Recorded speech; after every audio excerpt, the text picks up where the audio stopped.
Yang terhormat Bapak Ibu Penilai Kinerja PPG, perkenalkan, nama saya Ahmad Riyadi, NPK 3812600620012, NEM 20251313000395, bidang studi pendidikan biologi, peserta PPG dalam jabatan Kementerian Agama Universitas Muhammadiyah Malang. Saya akan mengajar mata pelajaran biologi kelas 10 fase E, materi virus dan peranan bagi kehidupan di Madrasah Man 3 Banjar, Gambut, Kabupaten Banjar, Provinsi Kalimantan Selatan. Selamat menyaksikan. Assalamualaikum warahmatullahi wabarakatuh. Waalaikumsalam warahmatullahi wabarakatuh. Selamat pagi. Pagi. Gimana kabarnya? Baik. Baik, sebelum kita memulai kegiatan atau sebelum pembelajaran, alangkah baiknya kita membaca doa. Nah, sekarang ketua kelas silakan pimpin baca doa untuk maju ke depan. Bismillahirrahmanirrahim. Bismillahirrahmanirrahim. Rabbi zidna ilma. Rabbi zidna ilma. Warzuqna fahma. Warzuqna fahma. Birahmatika ya arhamar rahimin. Birahmatika ya arhamar rahimin. Suara Bapak absen dulu. Yang pertama Aditya,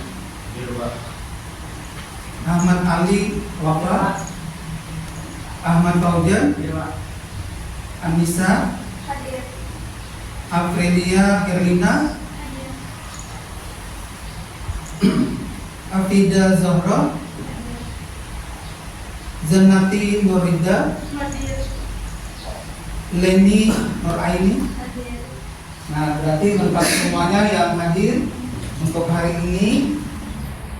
Nah, sebelum kita memasuki ke materi, untuk siswa, sekarang kita mendengarkan dulu Indonesia Raya. Karena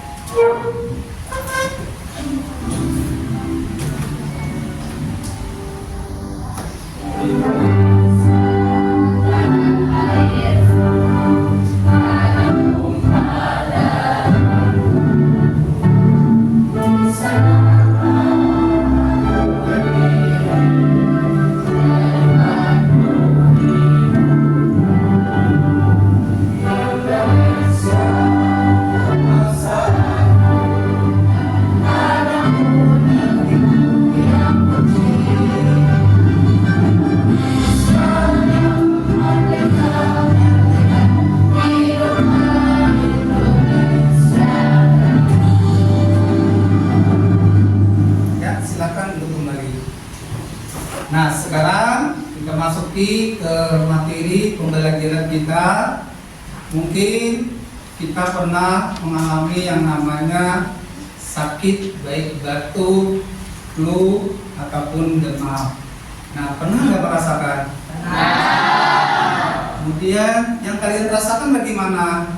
Enak. Nah, karena nggak enak, artinya apa yang kita rasakan itu tubuh kita mengalami yang namanya perubahan tubuh. Dan tubuh dari satu bentuk ke reaksi dari sistem imun dalam melawan infeksi virus. Nah, yang disebabkan oleh penyakit. Yang artinya di dalam tubuh kalian itu terdapat virus yang sedang berreplikasi. Nah, sekarang pelajaran kita hari ini adalah tentang virus dan peranannya. Nah, apa saja tujuan dari pembelajaran kita hari ini? Yang pertama itu adalah mengidentifikasi ciri-ciri virus. Yang kedua, mendeskripsikan peranan virus, dan yang ketiga merumuskan cara mencegah penyebaran virus. Nah, sekarang ada indikatornya dari ketercapaian tujuan pembelajaran kita. Yang pertama, ini adalah peserta didik dapat mengidentifikasi ciri-ciri virus. Nah, kemudian peserta didik dapat mendeskripsikan peranan virus. Dan yang terakhir, tujuan kita adalah peserta didik dapat merumuskan cara mencegah penyebaran virus. Nah, sekarang kita simak dulu dari video pembelajaran tentang masalah dari virus dan peranan bagi kehidupan.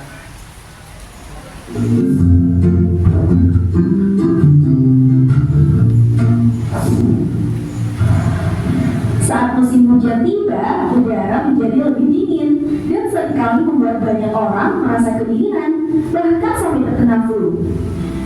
Flu atau yang sering dikenal dengan virus influenza ini dapat menyebar ketika menghirup percikan air liur penderita flu saat bersin atau batuk. Virus si makhluk kecil ajaib ini telah dilakukan pengamatan dengan menggunakan mikroskop. Kira-kira bagaimana bentuknya? Virus berasal dari bahasa Latin, yaitu virion, yang artinya beracun. Dalam bidang biologi, virus diteliti lebih lanjut dalam cabang ilmu mikrobiologi, yang secara khusus dikenal sebagai virologi. Virus memiliki struktur tubuh yang sederhana. Di pusatnya terdapat inti genetik yang bisa berupa DNA atau RNA. Inti genetik ini dibungkus oleh makroprotein yang disebut kapsid. Kapsid bisa memiliki berbagai bentuk seperti helix, ikosahedral, atau bentuk kompleks lainnya. Beberapa virus juga memiliki lapisan luar lipid yang disebut selubung. Selubung ini terbuat dari membran yang berasal dari sel host yang terinfeksi. Kalau kita lihat bagaimana sih hidup virus ini? Virus hidup sebagai parasit obligat atau parasit sejati. Tempat hidupnya di dalam jaring tubuh organisme, misalnya di tubuh manusia, hewan, dan tumbuh-tumbuhan. Nah, itulah pembahasan tentang virus dan peranannya dalam kehidupan. Gimana sekarang?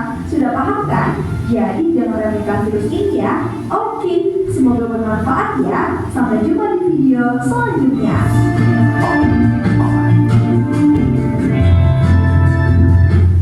Nah, kan kayak tadi kita sudah menyimak dari video pembelajaran. Mungkin kita ketahui virus ini adalah merupakan atau menurut bahasa istilah dinamakan sebagai virion. Nah, yang mana virion ini berarti adalah racun. Meskipun virus ini dianggap sebagai makhluk hidup karena mereka tidak memiliki sel dan tidak dapat berproduksi sendiri. Kemudian ada lagi pengertiannya dari virus. Nah, kalau pengertian dari virus itu adalah merupakan agen infeksi mikroskopis yang hanya dapat berproduksi di dalam sel organisme hidup, serta aselulernya bukan merupakan sel. Di dalam sel inang, virus ini menunjukkan ciri makhluk hidup. Nah, artinya virus ini apabila dia berada di bagian sel inang, maka itu dikatakan sebagai makhluk hidup. Sedangkan bila dia di luar, ini menunjukkan bukan dari makhluk hidup. Nah, bisa membedakan lah? Oke. Ada contohnya. Ada hewan, ada tumbuhan, dan manusia. Virus ini merupakan materi genetik yang mana ada DNA dan RNA yang dibungkus oleh lapisan protein dan tidak memiliki yang namanya seluler. Nah, kemudian virus ini tergantung pada sel inang yang bereplikasi dan bertahan hidup, sehingga sering dianggap sebagai parasit obligat atau intraseluler. Nah, kemudian virus ini ada memiliki ciri-ciri. Nah, kemarin kita sudah belajar masalah dari struktur virus.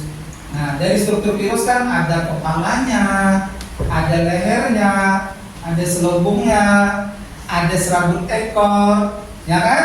Nah, kemarin kita sudah belajar. Nah, sekarang kita mempelajari dari beberapa ciri-cirinya.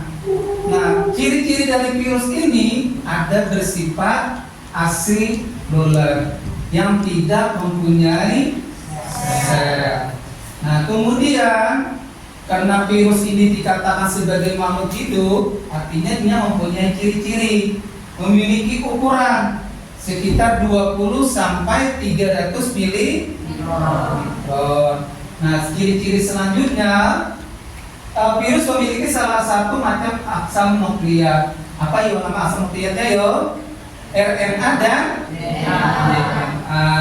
Nah, kemudian dari ciri-ciri selanjutnya, dia bersifat hablur atau mengkristal jika dia berada di luar sel hidup. Kemudian virus ini juga memiliki bentuk yang beragam. Ada bentuk bulat, ada bentuk silinder, ada koledral, dan ada kompleks. Nah, kemudian ciri-ciri selanjutnya, virus ini tersusun atas asam nukleat yang diselubungi oleh kapsid.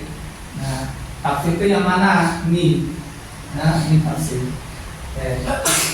Kemudian selanjutnya, nah ini bentuk-bentuk yang kita sebutkan tadi. Ada yang adalah absorpsi dan injeksi, yang mana virus ini menempel lalu memasukkan DNA-nya ke dalam bakteri. Kemudian tahapannya integrasi, yang mana DNA virusnya bergabung dengan DNA bakteri membentuk profag. Kemudian replikasi bersama DNA bakteri. Setiap kali bakteri membelah, DNA virus juga ikut mengganda. Dalam kondisi tertentu, virus yang masuk ke dalam bakteri ini akan mengalami stres. Nah, karena profagnya bisa aktif kembali dan masuk ke siklus litik. Artinya dia kembalikan antara siklus lysogenik ke siklus litik. Nah, hasilnya bagaimana? Hasilnya dari tahapan lysogenik, sel bakteri ini tetap hidup sementara dan membawa DNA virus dalam tubuhnya. Nah, inilah dari beberapa tahapan baik siklus litik ataupun lysogenik. Nah, sekarang ada peranannya dari virus. Nah, peranannya, virus ini bisa dilihat dari beberapa sisi, tergantung dari konteksnya. Maka virus ini dalam kehidupan baik itu sebagai ilmu pengetahuan. Nah, sekarang kita lihat ada positifnya, ada yang negatifnya. Nah, sekarang kita lihat dulu dari yang positifnya. Penyebab penyakit virus ini bisa disebabkan oleh berbagai penyakit pada manusia, hewan, dan tumbuhan. Mungkin tadi kita sudah sebutkan ada flu, ada juga HIV atau AIDS, dan ada juga demam berdarah dan lain-lain. Kemudian bisa juga terjadi penyakit pada tumbuhan. Ini merusak pada bagian pertanian. Nah, virus ini juga bisa menyerang tanaman sehingga merugikan hasil pertanian. Dan yang terakhir adalah gangguan ekosistem. Virus ini yang menyerang organisme tertentu bisa mempengaruhi keseimbangan ekosistem. Nah, ini yang positif. Kemudian kita lihat dari yang negatifnya. Yang pertama itu sebagai alat dalam bioteknologi, yang mana virus ini digunakan sebagai vektor dalam rekayasa genetika untuk memasukkan gen baru ke dalam sel. Misalnya kita ambil contoh virus yang digunakan untuk terapi gen. Nah, kemudian bisa dijadikan juga peranannya sebagai penelitian ilmiah. Nah, jadi virus ini digunakan dalam penelitian molekuler dan genetika untuk memahami mekanisme sel dan genetika. Dan yang terakhir dari negatifnya adalah pengendali hayati, yang mana virus tertentu bakteriofag ini digunakan untuk mengendalikan bakteri patogen. Misalnya dalam terapi bersifat untuk melawan infeksi bakteri yang resisten ke antibiotik. Nah, sekarang ada penyakitnya. Nah, coba kalau kita lihat dari 3 gambar, nih yang bergambar yang pertama, nih apa yang mempengaruhinya ya, atau dari segi bentuknya kah atau bagaimanakah, apa yang dilihat ya? Dari bentuknya yang mulanya warnanya hijau menjadi kuning. Adakah lagi dampaknya lagi? Itu daunnya berlubang. Nah, ini kalau kita lihat ada daun tomat akibat dead golden mosaic. Ini kalau diistilahkan dinamakan sebagai mosaic kacang emas. Nah, ini disebabkan oleh virus. Nah, kemudian kalau kita lihat yang kedua gambarnya, ini kayak apa ciri-cirinya bentuk gambarnya ya? Daunnya bagaimana? Menggulung. Diakibatkan oleh apa? Turnip yellow atau lobak kuning. Oke, nah ini juga disebabkan oleh virus. Nah, kemudian yang ketiga itu daun dari tanaman tembakau. Nah, daunnya gimana? Berwarna kuning atau kecoklatan? Ya, agak kecoklatan. Nah, ini penyakitnya dari tumbuhan atau tanaman. Kemudian selanjutnya, nah kalau ini penyakit pada bagian manusia yang diserang oleh virus. Nah, kalian pernah nggak merasakan ini dan penyakit ini? Ada yang pernah? Ada yang pernah ya? Oh, belum pernah. Oke. Nah, yang bagi yang belum pernah, yang penyakit ini yang disebabkan oleh virus ini ada campak. Kalau kita lihat ciri-cirinya itu ada ruang merah di bagian kulit. Nah, kemudian yang keduanya ini apa namanya ini? Flu. Nah, mungkin kita dalam sebulan tuh pasti kena flu karena dari pengaruh faktor lingkungan atau cuaca biasa. Kemudian kalau kita lihat hepatitis, makanya di mana tuh? Iya, menguning. Nah, nih. Kemudian juga itu lidahnya ada bercak-bercak warna keputihan, itu dinamakan sebagai herpes. Dan yang terakhir itu adalah Ebola, kayak sejenis matuk ya kulitnya atau pengumuman ya. Nah ini penyakit pada manusia. Lanjutkan sedikit lagi. Kemudian ini apa ya penyakit pada apa ini? Pada hewan.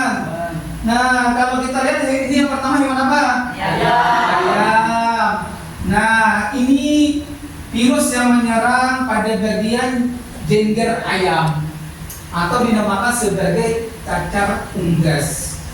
Nah ini. Kalau keduanya apa ini? Hewan apa? Babi. Ya, babi. Itu terjadi adanya flu babi. Nah, dan yang terakhir itu apa? Ada burung atau polioma. Dan nah, sekarang kita lihat virus ini memiliki peran ganda dalam kehidupan. Ada yang menguntungkan dan ada juga yang merugikan. Mungkin kalau di benak kita, yang merugi itu pasti membuat dampak kerugian lebih besar. Nah, beberapa virus ini ada juga dimanfaatkan untuk kepentingan manusia sebagai pembuatan dari vaksin, terapi gen, dan pemberantasan hama. Namun virus ini juga dapat menyebabkan berbagai penyakit pada manusia dan hewan dan tumbuhan.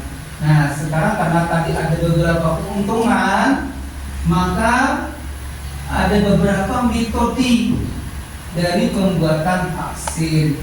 Tapi ada efek sampingnya. Nah, ada efek sampingnya. Kita lihat dulu dari metode yang pertama. Vaksin ini dibuat dari patogen yang dimatikan oleh bahan kimia atau pemanasan. Kemudian metode selanjutnya, vaksin ini berasal dari patogen yang dilemahkan. Yang ketiganya, vaksin berasal dari senyawa patogenik mikroorganisme yang dibuat tidak aktif. Nah, kok kenapa ada efek sampingnya? Nah, efek samping yang pertama, patogennya ini digunakan untuk vaksin, mungkin masih melakukan proses metabolisme. Keduanya, patogen yang digunakan untuk vaksin mungkin masih dapat menyebabkan penyakit yang menimbulkan alergi. Pernah alergi? Karena biasanya kalau alergi apa? Gatal-gatal ya? Ya, gatal-gatalnya di bagian kulit atau badan. Oke. Kemudian yang ketiga adalah orang-orang yang membuat vaksin mungkin bersentuhan dengan patogen. Nah, jadi orang yang membuat vaksin bila bersentuhan maka salah-salah bisa ada beberapa dampak buruknya atau efeknya. Oke, kan? Nah, kenapa vaksin sangat penting? Nah, yang pertama, yang tadi vaksin untuk melindungi diri dari penyakit berbahaya.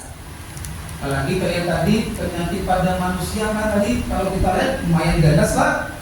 Nah, apalagi kayak hepatitis tadi kan matanya kuning.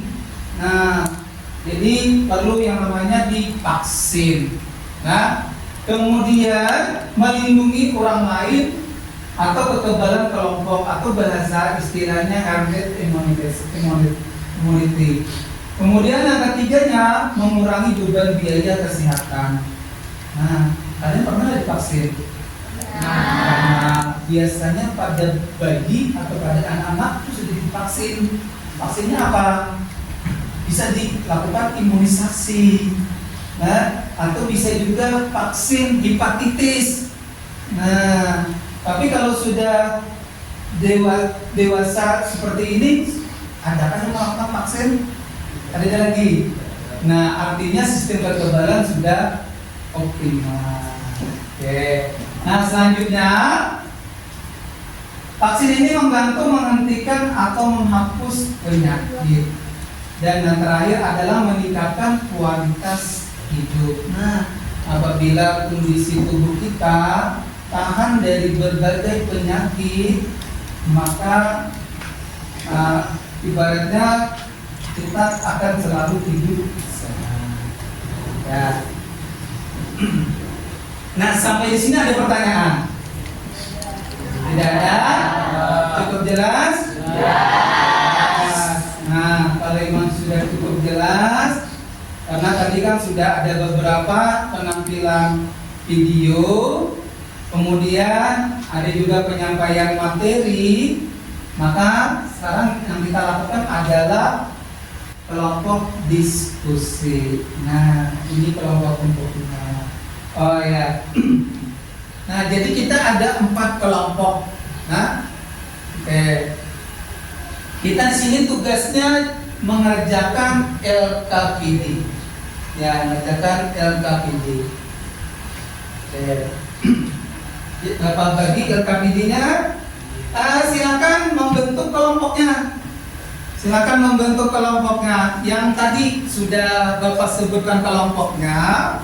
Oke. Yang Bapak bagi tadi silakan kalian mengatur posisi, balik aja posisinya. Oke. Ini Bapak bagi lembar LKPD-nya, silakan kalian kerjakan.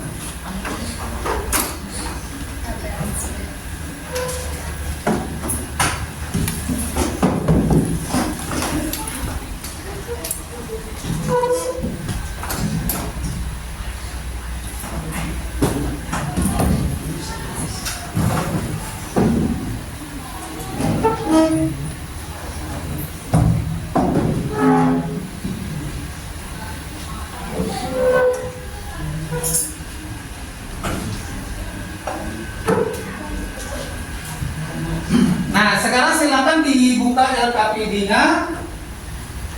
LKPD-nya ini ada beberapa aturan yang harus kalian kerjakan. Yang pertama, di sana kalian mencari peran baik kerugian ataupun keuntungan pada virus. Nah, silakan di situ ada 3 kolom, kalian isi aja. Kemudian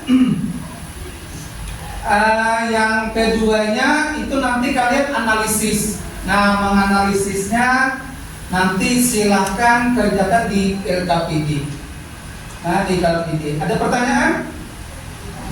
Cukup jelas? Nah, kalau cukup jelas, ini Bapak kasih waktu sekitar 15 menit untuk mengerjakan. Oke, jadi silakan aja dikerjakan. Kalau nanti ada paham atau kurang jelas, silakan nanti ditanyakan.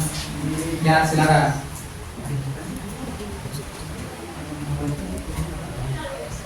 Ini kamu sana? Ya. Silakan.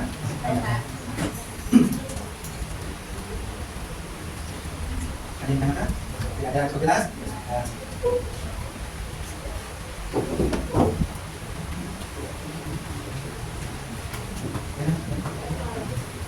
Kita waktu ini cuma 15 menit, kan?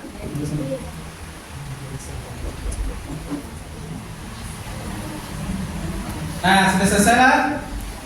Sudah selesai? Ya, oke. Kalau sudah selesai, nah sekarang kita presentasi maju ke depan. Nah, Bapak minta dari kelompok 1, mana kelompok 1? Ya, silakan untuk maju ke depan, bawa dari hasil jawabannya. Nah, silakan dari hasil jawabannya, silakan maju ke depan. Nah, kelompok yang lain tolong diperhatikan. Nomor 2, HIV. Peran merugikan HIV ialah Kami dari kelompok 1 ingin mempresentasikan LKPD. Jadi kegiatan pertama ialah peranan virus dalam kehidupan. Jadi peran merugikan virus ialah namanya nomor 1, influenza. Peran merugikannya ialah mengganggu sistem pernapasan. Sistem kerja influenza masuk lewat saluran pernapasan. Nomor 2, HIV. Peran merugikan HIV ialah merusak sistem kekebalan tubuh. Sistem kerja HIV masuk melalui penyakit yang diderita oleh bayi ibu Nia adalah campak. Penyebabnya ialah metastasis virus. Gejala yang dialami demam tinggi, batuk, pilek. 2. Struktur virus varicella zoster termasuk keluarga herpesviridae. Kami dari kelompok 2 ingin mempresentasikan hasil Virus digunakan dalam vaksin campak. 2. Otelity virus menghancurkan sel kanker. 3. Silakan kembali. pada reseptor paru-paru. Hepatitis B dan C merusak hati, sistem kerja. Nah, tadi kita sudah menyelesaikan dari tugas LKPD-nya sama dari presentasinya. Mungkin kayaknya sudah cukup jelas dari materi kita? Jelas. Oke, kalau memang sudah jelas. Nah, sekarang kita penyegaran ISIS breaking-nya. Oke, siap? Siap. Tepuk 1, tepuk 2, tepuk 3. Oleh semangat. Nah, silakan duduk kembali. Nah, sekarang kita simpulkan dari materi hari ini. Yang pertama dari kesimpulan kita adalah virus adalah agen infeksi mikroskopis yang hanya dapat berproduksi di dalam sel organisme hidup. Kemudian, apa sebabnya virus ini dikatakan sebagai makhluk hidup? Karena adanya seluler bukan merupakan sel. Dan nah, sekarang kita lihat yang merugikan sebagai agen penyebab penyakit pada manusia, hewan, dan tumbuhan. Nah, kemudian yang menguntungkan ini baik dalam rekayasa genetika, baik dari pembuatan vaksin, terapi gen, ataupun dari pemberantasan hama. Karena virus ini berperan dalam baik, catat ya. Ya. Nah, ini tugas kalian di rumah. Silakan nanti minggu depan kita kumpul setelah pembelajaran selanjutnya. Oke ya? Tapi ada pertanyaan? Tidak ada. Kalau memang tidak ada, kayaknya cukup sampai di sini materi dari Bapak. Sangat hilang. Mohon maaf. Wabillahi taufiq wal hidayah. Wassalamualaikum warahmatullahi wabarakatuh.